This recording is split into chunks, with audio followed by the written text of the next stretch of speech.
언제나 기쁨이 충만합니다. 왜 그렇습니까?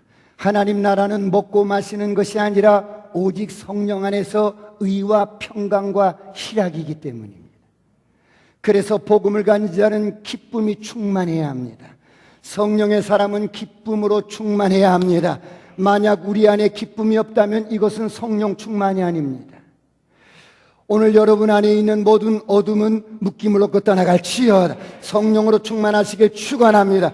그러므로 세상적으로 어떠하든지 저와 여러분은 성령으로 기뻐하고 충만하시길 축원합니다. 복음은 엄청난 하나님의 능력입니다. 복음은 하나님의 생명에 속한 모든 것을 우리에게 주셨어요. 그러므로 이 복음을 가진 저와 여러분은 인생을 재미있게 사시길 축원합니다. 의미 있게 사시길 축원합니다. 행복하게 사시길 축원합니다. 예수를 믿는 사람들은 왜 모든 날들을 잔칫날처럼 살아야 할까요? 주님께서 우리를 건져주셨기 때문입니다. 죄와 사망에서 건져주셨어요. 심판에서 건져주었어요. 지옥에서 건져주었어요. 여러분, 사망과 권세, 흑암의 권세에서 건져주셨어요. 그러므로 이런 저와 여러분을 일컬어서 우리는 승리자입니다. 할렐루야. 우리는 죽음을 이긴 자예요. 정복자보다 나은 자예요.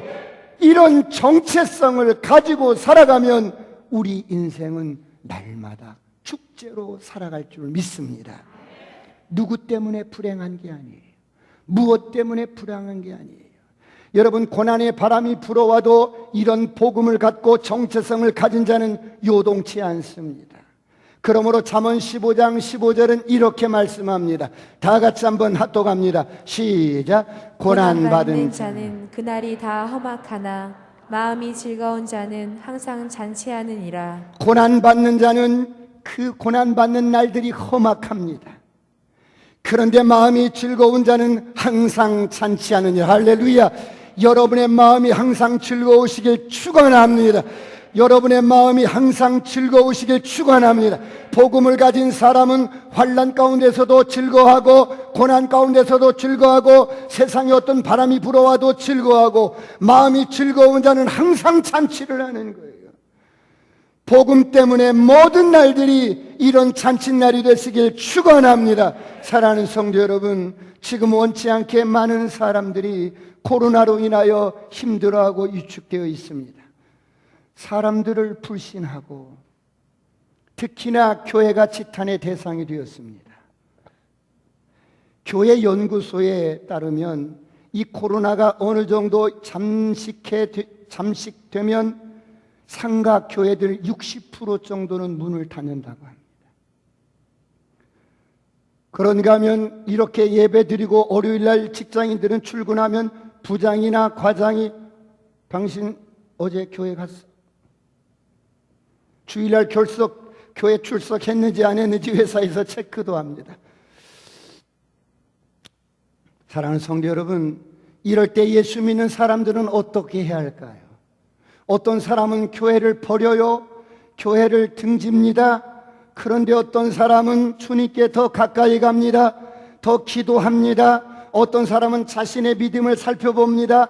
이런 바람이 불어와 보니까 내 믿음의 실상을 알 것 같아요. 무너진 믿음을 세워갑니다. 사랑하는 성도 여러분, 오늘 저와 여러분은 어떻습니까? 믿음의 칭가는 위기 때 빛을 발하는 겁니다. 지금 똑같은 바람이 불어옵니다. 코로나는 예수 믿는 사람이나 안 믿는 사람이나 누구나 다 걸리고 똑같이 피부로 느끼는 어려움이 찾아옵니다. 그런데 이런 똑같은 상황 속에서, 똑같은 환경과 위기 속에서 초대 그리스도인들은 달랐습니다. 그래서 그들의 삶의 태도는 달랐습니다. AD 249년부터 262년까지 로마에 이런 전염병이 창궐하게 되었어요. 13년에 걸쳐서 5천만 명이 죽어나갑니다. 13년 동안 전염병이 잦아지지 않는 거예요. 5천만 명이 죽어나갑니다. 그런데 죽은 시체가 치울 사람이 없는 거야.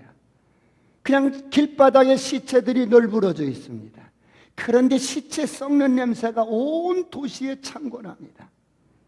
그런데 어느 날부터 밤이면 검은 옷을 입고 카타콤에서 숨어서 예배하고 숨어서 하나님을 경배했던 그리스도인들이 나와서 그 도시의 시체들을 치우기 시작합니다. 그들의 삶의 태도가 달랐어요. 어떻게 그들은 똑같은 예수를 믿는데 이처럼 다를 수가 있을까요? 여러분은 왜 그렇다고 생각하십니까? 그들은 영생을 실제로 누리며 살았어요. 그들은 실제로 죽음을 이긴 자로 살았어요. 할렐루야! 살아계신 하나님 부활 생명으로 살았어요. 세상을 이긴 자요 정복자보다 나은 하나님의 약속의 말씀을 그대로 실제가 되게 살았어요. 그들이 믿는 예수는 관념이 아니었어요. 그들은 어떤 종교나 사상을 믿었던 게 아니에요. 바로 살아계신 하나님의 실제로 믿고 그대로 믿음이 말이 아니라 실제였습니다. 이것이 초대 그리스도인들의 태도였습니다. 사랑하는 성도 여러분, 그렇다면 오늘 저와 여러분은 어떻습니까? 우리에게도 코로나라는 전염병이 찾아왔습니다. 이런 위기 속에 오늘 우리는 어떻게 해야 합니까? 우리의 태도가 중요합니다. 똑같은 위기를 맞이했어요. 똑같은 환경과 상황입니다. 똑같은 바람이 불어옵니다. 그런데 세상 사람들이 우리를 볼 때, 야, 저들은 다르구나. 예수 믿고 사는 저들은 뭔가 다르구나. 저들은 죽음을 겁내지 않는구나. 똑같은 고난 속에서 저들은 저렇게 기쁘고 즐겁게 또 고난당하는 자들을, 어려움 당하는 자들을 돕고 섬기고 있구나. 이런 은혜가 있기를 축원합니다. 축원합니다. 여러분, 초대교회 그리스도인들의 헌신으로 이렇게 여러분 전염병을 13년 동안 5천만 명이 죽어나갈 때 이들은 어때요? 그렇게 섬기며 복음을 실제가 되게 그렇게 살았던 이들의 태도 때문에 전염병이 끝나고 나자 수많은 사람들이 예수님께로 돌아오기 시작합니다. 그래서 313년 50년이 채 지나지도 않아서 로마가 기독교를 국교로 삼아버립니다. 이런 은혜가 있었으면 좋겠습니다. 그렇다면 이런 위기 속에 우리가 저들에게 보여줄 것이 무엇입니까? 세상에 보여줄 것이 무엇입니까? 바로 우리의 삶의 태도입니다. 그렇다면 오늘 우리의 삶의 태도를 어디서 배워야 할까요? 첫 번째로 예수님께 배워야 합니다. 오늘 본문 빌립보서 2장 5절을 보시면 이렇게 말씀하고 있습니다. 다 같이 한번 합동합니다. 시작. 너희 안에 이 마음을 품으라. 곧 그리스도 예수의 마음이니. 너희 안에 이 마음을 품으라. 곧 그리스도 예수의 마음이니. 여러분 안에 이 마음을 품으십시오. 여기서 이 마음이 무엇을 의미합니까? 바로 영어 성경에 보면 attitude, 태도를 의미합니다. 너희는 이 태도를 배워라. 너희는 이 태도를 배워라. 너는 이런 삶의 태도를 배워라. 너는 태도를 배워라. 곧 예수 그리스도의 태도니 라고 말씀합니다. 여러분, 왜 사람들에게 태도가 중요할까요? 많은 사람들이 성공을 노래합니다. 성공을 여러분 목표로 삼고 살아갑니다. 그래서 어떤 기관에서 성공한 사람들을 조사를 해봤어요. 그런데 많은 사람들 가운데 어떤 사람은 기술이 좋아서, 머리가 좋아서, 지혜로워서 여러 가지 이런저런 어떤 이유들이 있었습니다. 그런데 성공한 사람들의 94%가 바로 태도였습니다. 여러분, 인생은 삶의 태도가 성공과 실패를 좌우합니다. 삶의 태도가 행불행을 좌우합니다. 그렇다면 예수 믿는 저와 여러분은 삶의 태도가 어떻게 해야 돼요? 예수님께 배우는 것입니다. 언제나 예수님은 온유와 겸손한 자로서 우리를 대하셨습니다. 이런 삶의 태도가 오늘 저와 여러분의 태도가 되시길 주의 이름으로 축원합니다. 그렇다면 왜 우리가 예수님의 태도를 배워야 합니까? 우리가 왜 예수님의 마음을 배워야 합니까? 우리가 왜 예수님의 태도를 배워야 합니까? 창세기 2장 7절 다 같이 한번 보겠습니다. 다 같이 시작. 여호와 하나님이 땅의 흙으로 사람을 지으시고 생기를 그 코에 불어넣으시니 사람이 생명이 되니라. 여호와 하나님이 땅의 흙으로 사람을 지으시고 하나님이 당신의 형상과 모양대로 우리를 창조하시는데 땅의 흙으로 이렇게 만들어 놨어요. 그리고 만들어 놓은 그 흙 속에 우리의 코에 하고 하나님 존재 자체인 당신의 생기를 불어넣었어요. 여러분, 흙으로 만들 때는 움직이지도 않고 살아있지도 않은 이런 사람의 모양 속에 하나님의 생기를 불어넣자 사람이 움직이는데, 하나님이 이렇게 사람을 창조하신 목적은 하나님처럼 생각하고 하나님처럼 말하고 하나님처럼 행동하고 하나님처럼 느낄 수 있도록 그렇게 만드신 거예요. 저를 향하여 선포합니다. 아싸, 꿈 같은 일이 일어납니다. 가정에서도 예배 드리시는 분들 한번 주먹을 쥐고 한번 선포하십시오. 우리 같이 한번 선포합니다. 아싸, 꿈 같은 일이 일어납니다. 하나님께서 오늘 저와 여러분을 창조하실 때 하나님의 형상을 따라 하나님의 모양대로 창조하셨습니다. 그래서 우리는 하나님처럼 생각하고 말하고 행동하도록 만드셨어요. 이런 인간이 타락을 하자 주님은 다시 한번 찾아오셔서 십자가에서 우리의 죄와 허물을 대신하고 여러분 우리를 살리시기 위해서 부활하셔서 당신의 생명을 우리에게 다시 한번 넣어주셨습니다.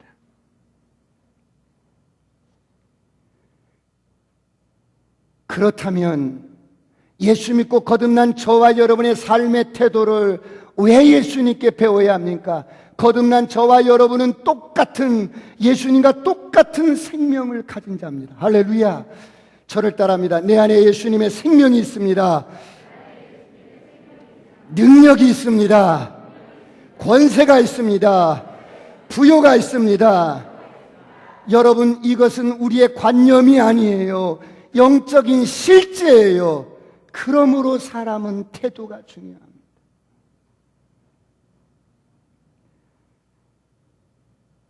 선포합니다. 어둠은 떠나갈지어다. 저주는 떠나갈지어다. 가난도 떠나갈지어다.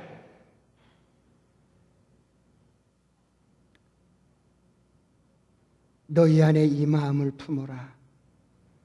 곧 그리스도 예수의 마음이니 너희는 이 마음을, 너희는 이 태도를 배우라. 곧 그리스도 예수의 태도니. 오늘 저와 여러분이 예수를 믿으면 믿을수록, 세월이 가면 갈수록 예수님처럼 생각하고 예수님처럼 느끼고 예수님처럼 말하고 예수님처럼 행동하는 저와 여러분이 되시길 주의 이름으로 축원합니다. 사랑하는 성도 여러분, 그런데 많은 사람들이 예수를 믿으면서도 삶의 태도가 잘 바뀌지 않습니다. 예수님의 태도를 배우지 않아서 그렇습니다. 그래서 복음은 가졌는데 율법적인 태도로 세상을 살아갑니다. 여러분, 예수는 오래 믿었는데 여전히 예수님께 삶의 태도를 배우지 아니하니까 여전히 율법적인 그런 관점으로 여러분 세상을 살아갑니다. 율법적인 사람은 이런 특징이 있습니다. 욥기서 4장 7절로 8절을 보겠습니다. 지금 욥은 재앙을 당했어요. 그래서 생떼 같은 자식들이 다 죽어버린 거예요. 그리고 와이프도 악담을 하고 떠나버렸어요. 그리고 그 많던 여러분 약떼들, 소떼들, 양떼들 다 쓰나미 현상이 일어나서 다 없어져 버렸어요.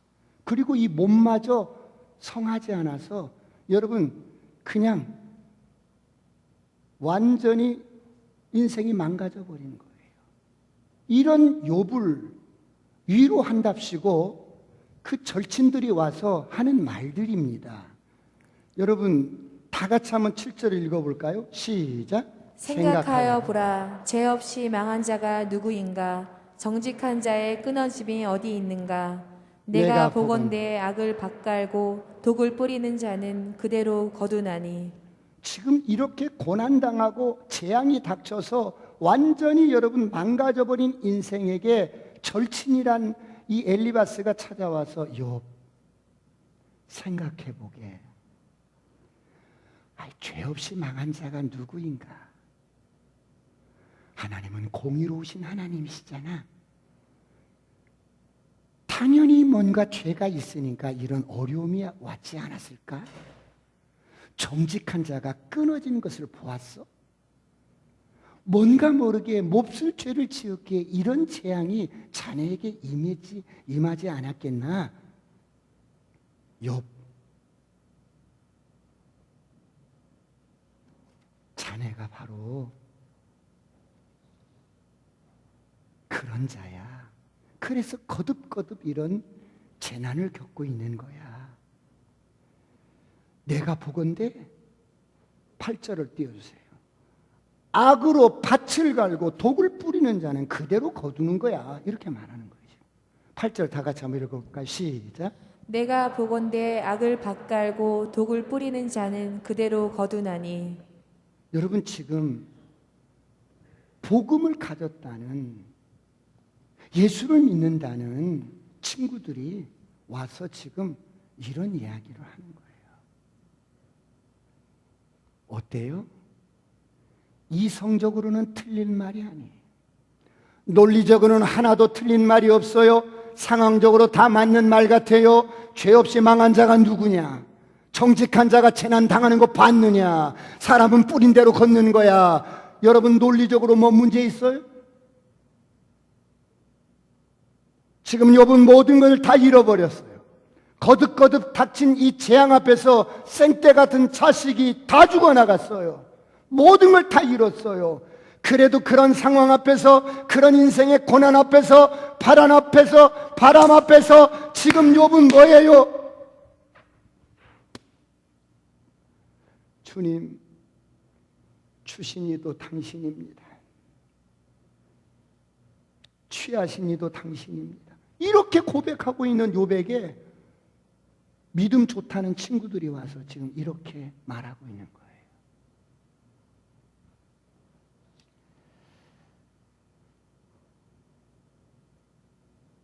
지금 상당히 논리적이지 않아요? 아주 이성적으로 판단하고 있지 않아요?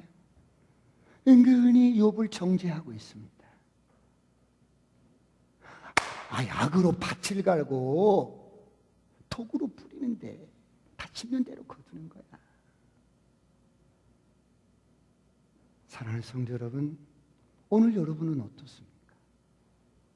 이것이 오늘날 예수 믿는 우리의 모습이지 않습니까? 이것이 오늘날 예수 잘 믿는다고 하는 우리의 모습이지 않습니까? 부러질지어다, 부러질지어다, 새로워지시길 축원합니다.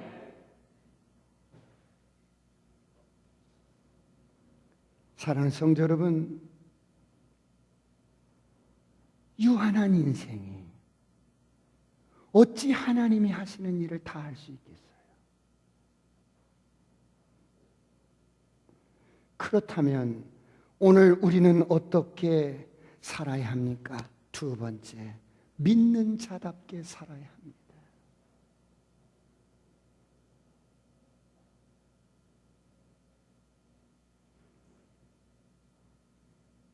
믿는 사람답게 살아야 합니다. 하나님을 관념적으로만 믿지 마십시오. 복음을 관념적으로만 믿지 마세요. 십자가의 예수를 관념적으로만 믿지 마세요. 그분은 내가 죽어야 할 그 죄의 자리에, 심판의 자리에서 나를 대신해서 죽으시고 부활하신 분이에요.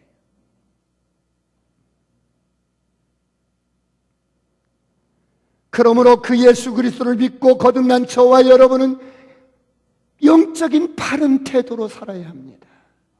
믿는 자답게 살아가시길 축원합니다. 왜 우리가 믿는 자답게 바른 태도로 살아가야 합니까?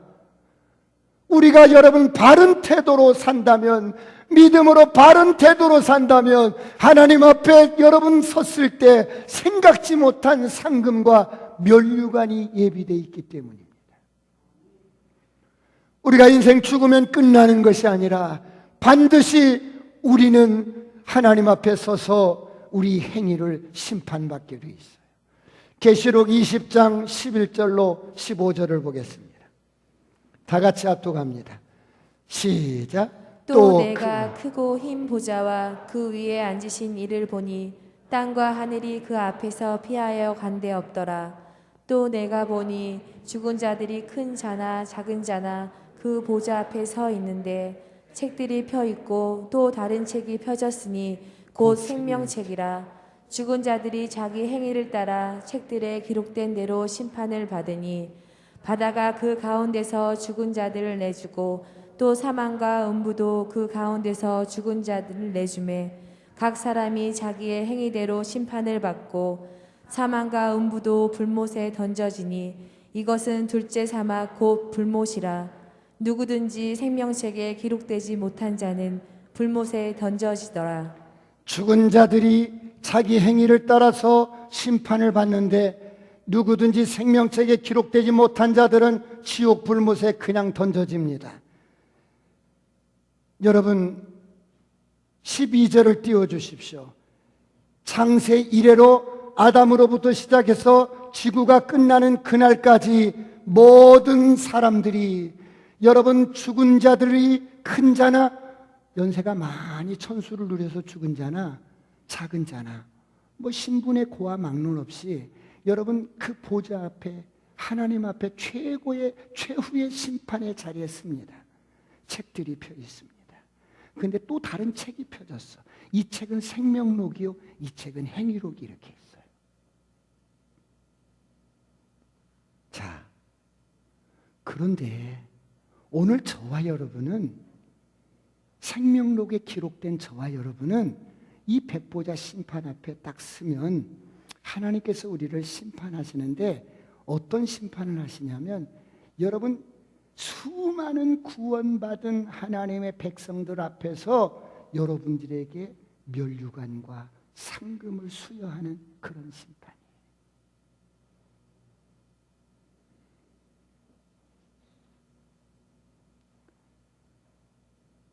자, 그럼 왜 믿는 자답게 우리가 바른 태도로 여러분 인생을 살아야 하냐면, 오늘 저와 여러분이 이렇게 예배를 드려요.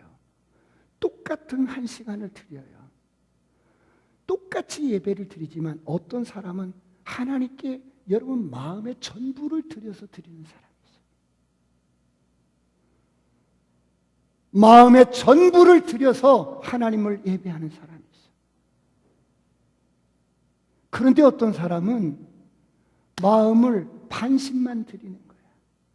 어떤 사람은 하나님께 관심도 없고 무심하게 그냥 왔다만 가는 거예요. 여러분 마음이 행동을 결정하는데, 싫어하는 사람을 온 마음을 다해서 여러분 진실되게 사랑할 수 없는 것처럼, 여러분 우리가 하나님을 사랑한다면 여러분 어떻게 우리가 하나님 앞에 마음을 다해서 예배를 드리지 않을 수가 있겠어요? 어떻게 불신성하게, 불성실하게, 어떻게 불순하게 예배를 드릴 수가 있겠어요?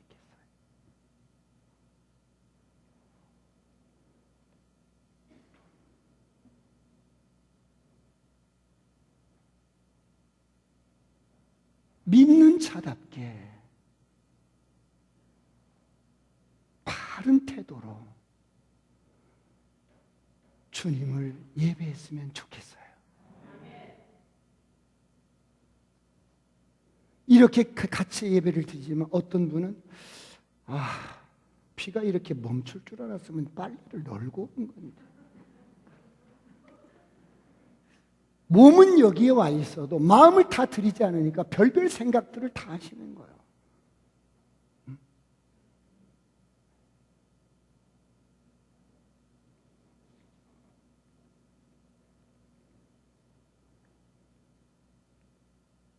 살아계신 주님이 우리와 함께하고 우리 속에 확실하게 모시고 살아가면 그럴 수는 없잖아요.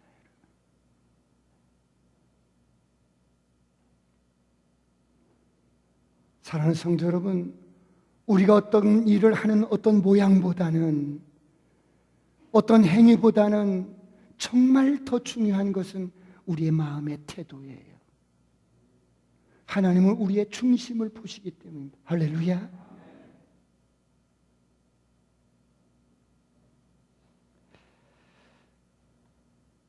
그러므로 믿는 자답게, 여러분 이 코로나가 창궐해도 믿는 자답게, 여러분 영원한 생명을 가진 자답게, 세상을 이긴 자답게 바른 태도로 살아갔으면 좋겠어요. 저를 향하여 선포합니다. 아싸, 꿈 같은 일이 일어납니다. 그렇다면 이렇게 믿는 자답게 바른 태도로 살면 어떻게 됩니까? 세 번째, 뜻하지 않는 상금과 축복이 우리에게 주어집니다.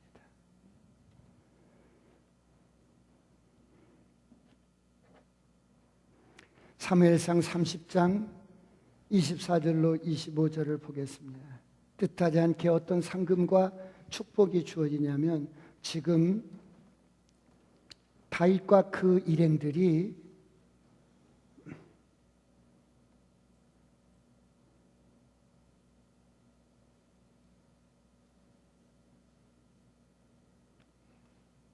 마을에 쳐들어와서 약탈해 갔던 이 아멜렉 족속들을 쫓아가서 그들을 무찌르고 잃어버렸던 걸 찾아오고 노획물을 찾아오고 그랬어요. 그런데 전쟁에 참여하지 않고 거의 남아있었던, 부솔 시내가에 남아있었던 자들이 있었는데, 그런 내용인데 여기서 분깃에 관한 내용들입니다. 24절 25절 다 같이 읽습니다. 시작.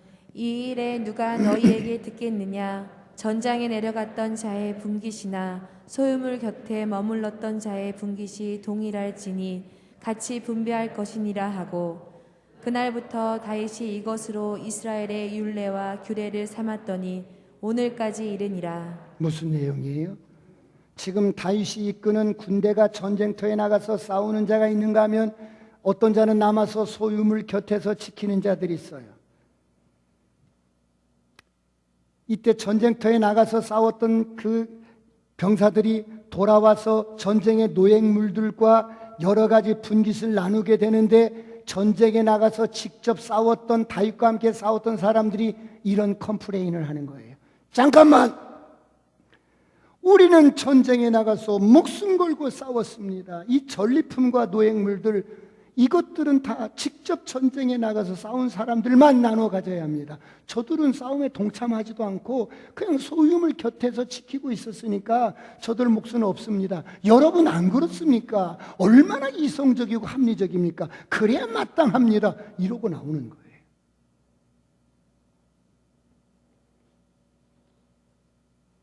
그러자 다윗이 여기서 하나님 나라의 원칙과 법칙을 선포합니다. 여러분, 우리는 한 형제예요.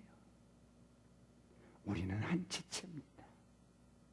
전쟁에 나간 자나 이곳에 남아서 소유물을 지키는 자나 우리는 한 형제요, 한 지체입니다. 그러니 우리는 똑같이 분깃을 분배합시다. 이것이 하나님 나라의 법칙이에요.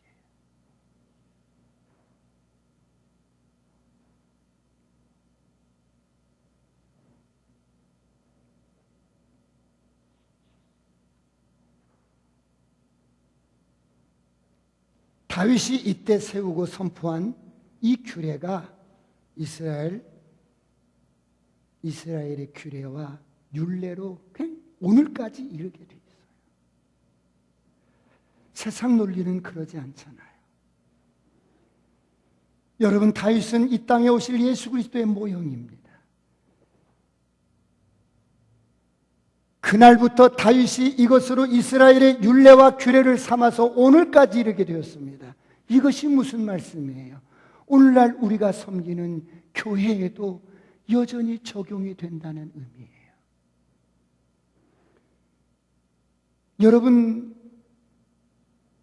여러분이 이 땅에서뿐만 아니라 하나님 앞에 갔을 때 뜻하지 않은 상금과 면류관과 분깃을 받으시고 싶으세요?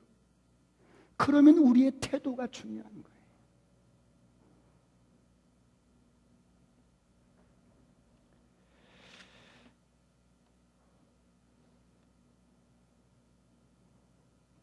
사람들을 섬기는 공동체의 덕을 세우고 여러분 복을 가져오는 일이라면 무엇이든지 여러분 우리가 기도로 동참하고 봉사로 동참하고 여러 가지 여러분 나는 정말 시간이 없어서 내가 기도로 동참할게요. 내가 직장에서든 어디서든 화살 기도로 동참할게요. 이렇게 했던 모든 사람들이 여러분 하나님 앞에 섰을 때 하나님이 주시는 그 면류관과 상금과 이 분깃이 함께 나눠지더라 이거예요. 그래서 선교사님에게 기도로 후원하는 사람, 물질로 후원하는 사람, 이런 사람들은 선교사님이 여러분 최전방에 가서 복음을 전하고 영혼을 구원하는 그 모든 일은 선교사님 그냥 모든 것이 다 선교사님 몫이 되는 게 아니라 기도로 후원하는 사람 분깃이 따로 있고 물질로 후원하는 사람 분깃이 따로 있고 그렇게 나눠진다는 거예요. 저희 교회가 코로나가 이렇게 여러 가지로 셧다운 되게 했지만 올해도 12개, 13개 이 교회를 아프리카 우간다에 건축하게 되었어요. 여러분 1200만 원 들여서 교회를 짓는데 여러분 우리가 기도한 사람, 물질로 후원한 사람 그런데 그 교회가 지어지면 그냥 교회가 금방 차버리는 거예요.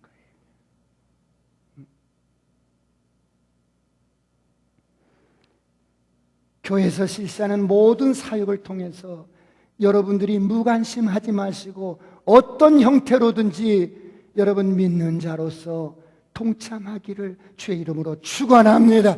그러면 우리가 주님 앞에 섰을 때 여러분 내가 생각지 못한 이 땅에서뿐만 아니라 생각지 못한 상금들, 열매들, 축복들, 분깃이 저와 여러분의 것이 될 줄 믿습니다. 여러분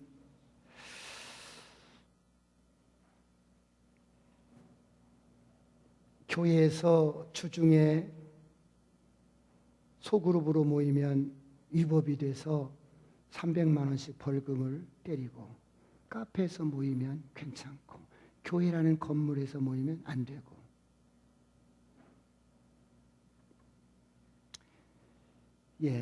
그래서 여러분들 이런 상황 속에서 믿는 자로서 믿음을 잘 지켜나갔으면 좋겠어요. 할렐루야. 그래서 많은 목사님들이 목회 코칭으로 섬기다 보니까 진짜 어렵고 힘든데 목회 코칭 12주를 통해서 목사님들이 살아나는 거예요. 회복이 되고 목사님들이 살아나니까 교회가 회복되고 교회가 살아나요. 여러분 그렇다면 이 엄청난 열매와 이 변화와 이 축복들이 저 혼자 하나님 앞에 갔을 때 저 혼자 누리는 상금이 될까요? 아니에요. 뒤에서 중보하시는 우리 권사님들, 기도하시는 여러분들, 후원하는 또 그런 분들, 여러분 섬기는 그런 분들, 모든 분들에게 분깃이 나눠지는 거예요.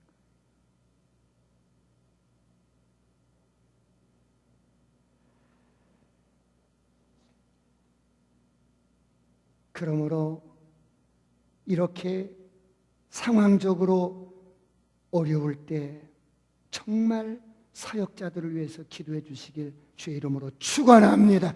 우리 특별히 사역 장로님들을 위해서 기도해 주시길 축원합니다. 교구장님들을 위해서 기도해 주시길 축원합니다. 리더들을 위해서 기도해 주시길 축원합니다. 여러분 세론들은 여러분 저희들이 토요일 날 오전에 그 카페에서 듬성듬성 앉아서 우리 교구장님들, 우리 사역 장로님들 모여서 집중적으로 각 교구별로 중보하고 있어요.